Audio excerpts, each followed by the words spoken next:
শেখ সাহেবের মৃত্যুর পরে প্রতিবাদ লেখার জন্য শেখ সাহেবের সময় যারা সুবিধাভোগী ছিলেন তারা কেউ এগিয়ে আসেননি, বরঞ্চ শেখ সাহেবের পুরনো মন্ত্রিসভা 3-4-5 জন বাদ দিয়ে আর সবাই কোনটা মোস্তাকের মন্ত্রিসভায় যোগ দিয়েছেন। আমার সাথে জীবিত, এগুলো তো সত্য, এগুলো গোপন করা যাবে না। এগুলো সবচেয়ে বেশি করে বলবেন বর্তমান প্রধানমন্ত্রী শেখ হাসিনা।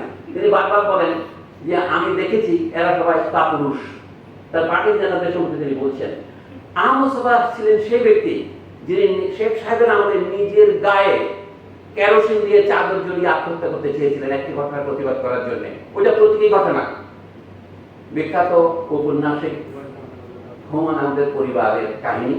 তাদেরকে যখন একটা মোহাম্মদপুরে বরাদ্দ দেওয়া বাড়ি থেকে উচ্ছেদ করার জন্য তৎকালীন জাতীয় রক্ষী বাহিনীর একজন অফিসার জোর প্রয়োগ করছিলেন, সেটা ঠেকাতে না পারার জন্য আহমদ বলছেন আমি আত্মাহুতি দেব, প্রতিবাদ শুরু।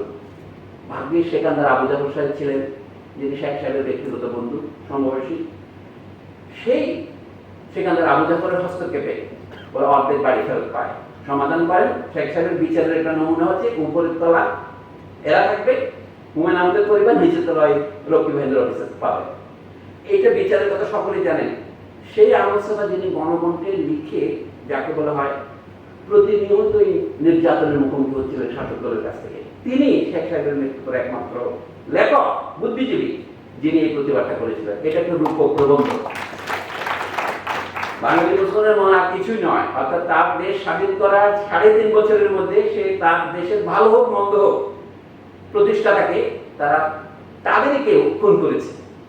এই হচ্ছে আহমদ বক্তব্য। এবং তার প্রমাণ কি 1987 সালে আহমদ আরেকটা বই প্রকাশ করেন, শেখ মুজিবুর রহমান অন্যান্য প্রবন্ধ। এখন যারা কথায় কথায় বঙ্গবন্ধু বলে মুখে ফেনা তুলেছেন গত বছর, তাদের কাউকে তবে পাওয়া যায়নি। তারা এখন বলে আমি অমুক বছর একটা কবিতা লিখেছিলাম গোপনে, নির্মূলেন্দুর প্রতিবাদ করেছিলাম 1977 সালের 21শে ফেব্রুয়ারি।